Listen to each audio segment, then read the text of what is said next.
warahmatullahi wabarakatuh. Welcome back with me, Rahmawati, in channel Belajar Sama-Sama. Hopefully you are healthy today.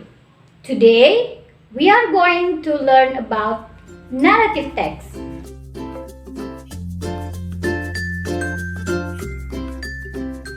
Apakah kalian tahu apa itu narrative text? Ya, narrative text dalam bahasa Indonesia disebut dengan teks narasi. This kind of text can be factual, imaginary, or combinations of both. There are 3 points of narrative text. Dalam materi kali ini, kita akan membahas narrative text dalam 3 bagian.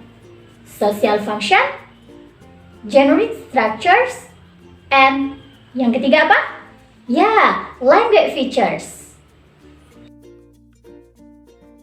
Baik, I will tell you one by one about them. Okay, the first, social functions. In the social functions, or dalam bahasa Indonesia, fungsi sosial.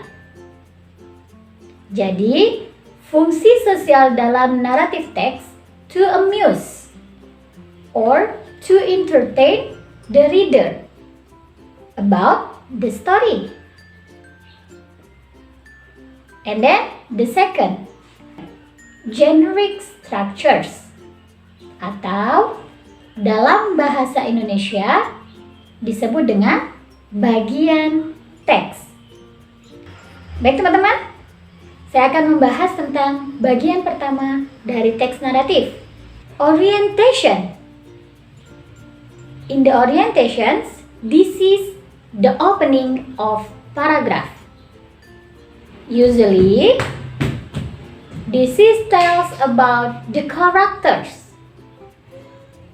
Ya, biasanya ini menjelaskan tentang karakter dan menjawab pertanyaan 5W plus 1H.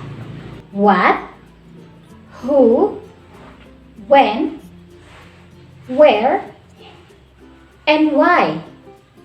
And the last H, or how in English. Oke teman-teman, we come to the second generic structures of narrative text.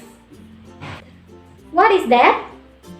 Yes, complications. Complications, atau dalam bahasa Indonesia disebut dengan permasalahan. This is the problems of the story. Bisa dimulai dari permasalahan ringan, sedang, kemudian tinggi. For example, in the story of Malin Kundang. Cerita Malin Kundang ini adalah sebuah cerita seorang pemuda yang ingin kaya. Ya, pemuda ini tinggal di sebuah desa, kemudian go to the town, want to be a rich man. Ya kan? Ingin menjadi orang kaya. Nah, setelah dia kaya, dia tidak mengakui ibunya karena malu. Ini adalah sebuah permasalahan yang complicated in narrative story. Baik teman-teman, setelah mengetahui permasalahan di dalam sebuah cerita, atau kita sebut tadi dengan complication, sekarang we come to the resolutions. Resolutions is the end of the story, tells us about the problem solving. So, in this part, the writer must put the solutions of each problem. Ya teman-teman, jadi di bagian resolusi ini, penulis harus mencantumkan solusi dari permasalahan, yaitu dari complication. Baik teman-teman, setelah kita membahas tentang orientation, complication, resolutions, we come to the ends of generic structure in narrative text. It is reorientation. Nah, yang perlu teman-teman ketahui, reorientations optional. Maksudnya, boleh ada, boleh tidak. Reorientations tells about the moral value of the story. For example, nah contohnya, tadi saya sudah menjelaskan tentang cerita Maling Kundang. Dalam cerita Maling Kundang, laki-laki itu pertama miskin, kemudian pergi ke kota menjadi kaya, namun tidak mengakui ibunya. Nah, setelah itu pemecahan masalahnya dalam cerita tersebut adalah Maling Kundang dikutuk menjadi batu. Nah, moral value atau reorientation dari cerita ini adalah kita tidak boleh sombong dan harus berbakti kepada orang tua. Baik teman-teman, kita sudah selesai membahas tentang social functions, generic structures in narrative text. We come to the language features. Ada yang tahu language features dalam bahasa Indonesia? Language features dalam bahasa Indonesia disebut dengan tata bahasa. Baik, kali ini saya akan membahas 4 tata bahasa yang ada dalam teks naratif. The first, action verb. For example, killed, move, live, etc. And then the second, adverb and adjective. Yeah, adverb, there is adverb of time. For example, in narrative story, one day, long time ago, once upon a time. And then adverb of place. In narrative text, adverb of place. For example, in the story of Maling Kundang, adverb of place is in the village and in the town. And the last, adverb of manner. Dalam cerita Maling Kundang, go to the town. Nah, di sini ceritanya Maling Kundang menggunakan sheep. Nah, di sini sheep is the adverb of manner. Then, adjective. For example, in the story of Maling Kundang, the adjective is arrogant. Atau kata sifat yang digunakan adalah kata arogan yang berarti sombong. Baik teman-teman, bagian ketiga adalah past form atau kata kerja lampau. For example, the word took, take, taken. Jadi, take, taken adalah bentuk lampaunya. Contoh yang lain, live, tinggal, brought, membawa. Nah, baik teman-teman, generic structures yang terakhir adalah conjunction. For example, suddenly, as soon as, and finally. Baik teman-teman, kita telah belajar tentang social functions, generic structures, dan language features. Sekarang, mari kita menonton salah satu cerita naratif, yaitu cerita Timun Mas.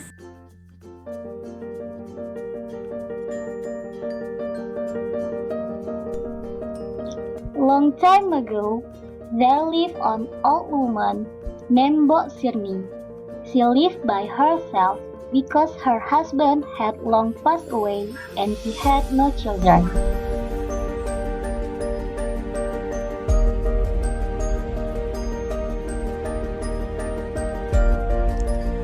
Mbok Sirni decided to pray to Buto Ijo for help. Buto Ijo gave her a single cucumber seed to be planted at her farm.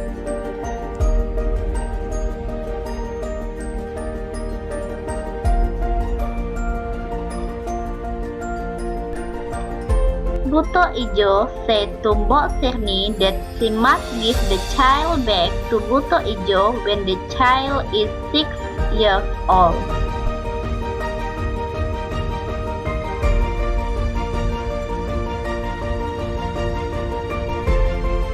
In 2 weeks, the cucumbers started to bear fruit, yet among them there was one which was larger than the rest, that emitted a golden radiance.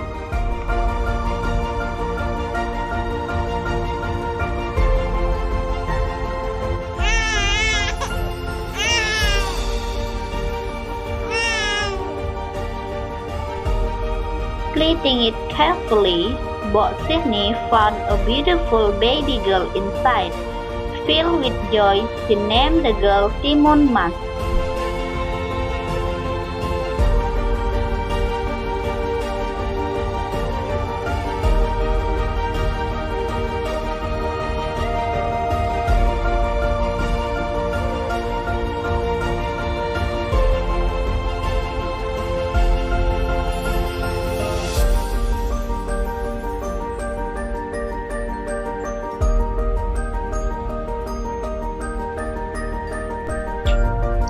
Years passed by and Timun Mas has grew to become a lovely and beautiful little girl. Mbok Sirni loved her very much.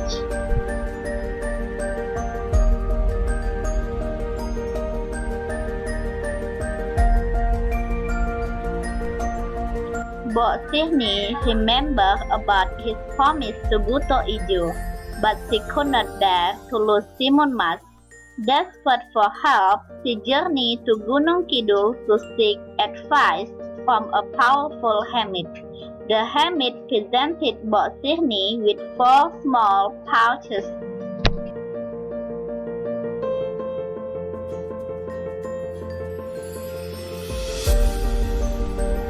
The day finally arrived. The giant came to see Mbok Sirni about her promise. He wants Timun Mas.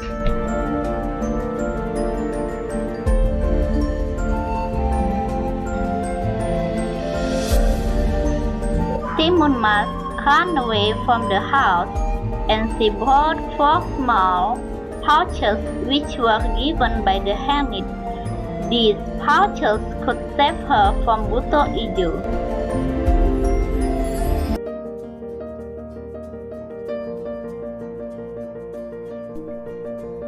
Timun Mas opened the first bag that she got from Mbok Sirni.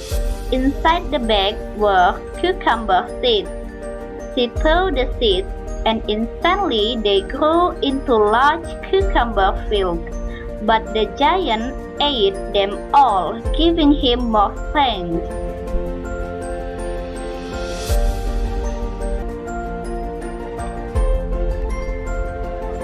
Timun Mas took the second bag with needles inside and spilled the content behind her.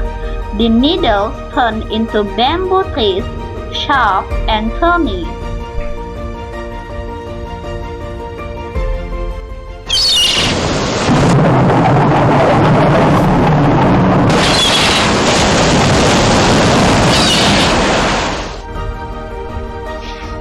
Timun Mas then reached the third bag and spilled the salt inside. The ground which the salt touched turned into a deep sea. The giant almost drowned and had to swim to cross the sea. After some time, he managed to get out from the water.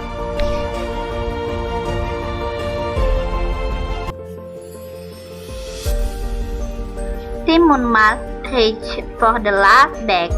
She took the shrimp pasta and threw it.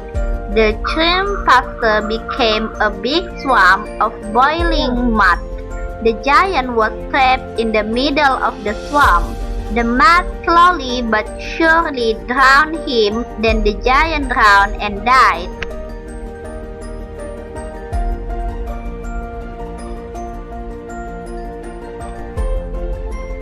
Since then, Timun Mas and Mbok Sirni live happily ever after. Baik teman-teman, masih semangat? Ya, masih semangat. Baik teman-teman, setelah menonton tayangan Timun Mas, you already known about orientations, complications, resolutions, and reorientation of the story Timun Mas. Agar teman-teman lebih paham tentang naratif teks, silahkan teman-teman berlatih mengerjakan latihan berikut. Choose the best answer according to the story Timun Mas that you've known.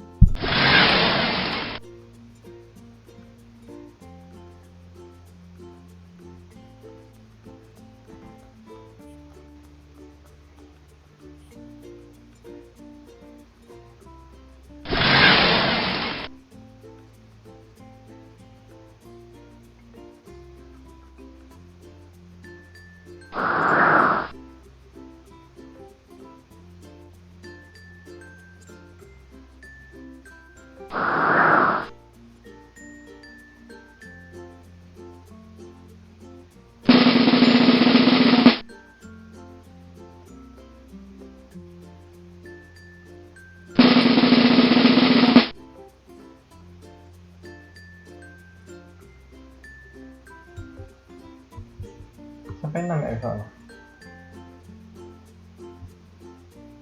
Nah teman-teman, itu tadi contoh latihan dari naratif teks. Ini adalah akhir dari video kali ini. And don't forget to subscribe, like, and comment. Thank you for your nice attention. Assalamualaikum warahmatullahi wabarakatuh. See you.